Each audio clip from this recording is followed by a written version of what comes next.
강병원 최고위원의 발언이 있겠습니다. 어제 국회 정문 앞에서는 주택임대사업자 세제 특혜를 폐지하자는 우리 당 의원님들과 시민사회단체와 함께하는 기자회견이 있었습니다. 그 자리에는 우리 김윤덕 의원님, 김두관 의원님, 진성준 의원님, 그리고 경제정의실천 시민연합, 참여연대 등 시민단체가 함께 해줬습니다. 우원식 의원님, 박재호 의원님, 소병훈 의원님, 김남국 의원님, 이규민 의원님, 이용우 의원님도 지지의 뜻을 함께 보내주셨습니다. 2021년 대한민국은 집값으로 고통받고 있습니다. 2006년 평균 연봉의 8배였던 서울시 아파트의 평균 가격은 2021년에는 평균 연봉의 17배가 되었습니다. 하늘 높은 줄 모르고 치솟는 집값은 무주택 서민들에게 사실상 근로소득으로 주택을 구입할 수 없다라는 절망적 메시지를 주고 있습니다. 집값 폭등으로 불로소득은 호황기에 있지만 노동의 가치는 땅에 떨어져 버렸습니다. 이것이 이 시대의 불공정과 불평등의 가장 큰 원인이라고 생각합니다. 이러한 불공정과 불평등은 지난 2014년 2월 박근혜 정부가 시행한 주택임대사업자에 대한 세제 혜택으로 가속화되었습니다. 주택임대사업자 세제 혜택은 부동산 투기를 부추기는 투기 조장 정책으로 마땅히 폐지되었어야 할 다주택자 특혜 정책이었습니다. 다주택자 장려 정책이었습니다. 하지만 2017년 12월 주택임대사업자의 세제 혜택은 더욱 확대되었고 이는 부동산 가격을 걷잡을 수 없이 올리는 역할을 했습니다. 집값을 잡겠다는 국민과의 약속에 반대 방향으로 역주행했던 것입니다. 집권 여당의 한 사람으로서 이 부분에 대해서 국민들께 진심으로 죄송하다는 말씀을 드립니다. 국토의 자료에 따르면 52만 임대사업자 중 상위 30명이 1만 1천 채가 넘는 주택을 소유하고 있습니다. 198명이 3만 5천 채를 갖고 있습니다. 594채를 가지고 있는 분도 있습니다.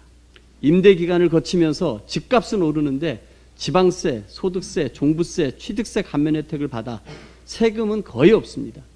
임대 기간이 끝나고 주택을 팔 때는 양도소득세도 깎아줍니다. 소득이 있는데 세금은 없는 것입니다. 원칙이 무너진 것입니다.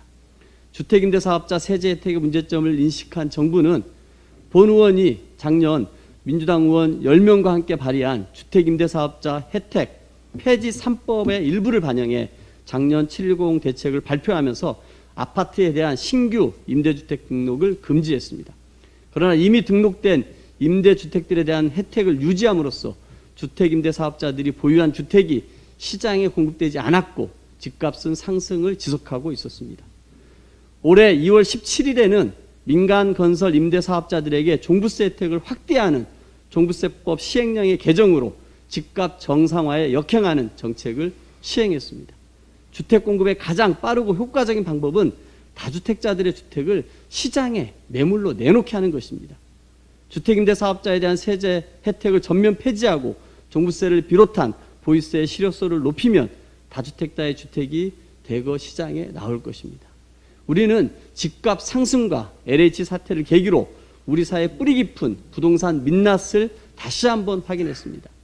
주택 소유의 불균형과 이로 인한 부의 불평등은 서민들과 2030 세대에게 내 집 마련의 꿈을 꾸지 못하는 절망에 빠뜨렸습니다.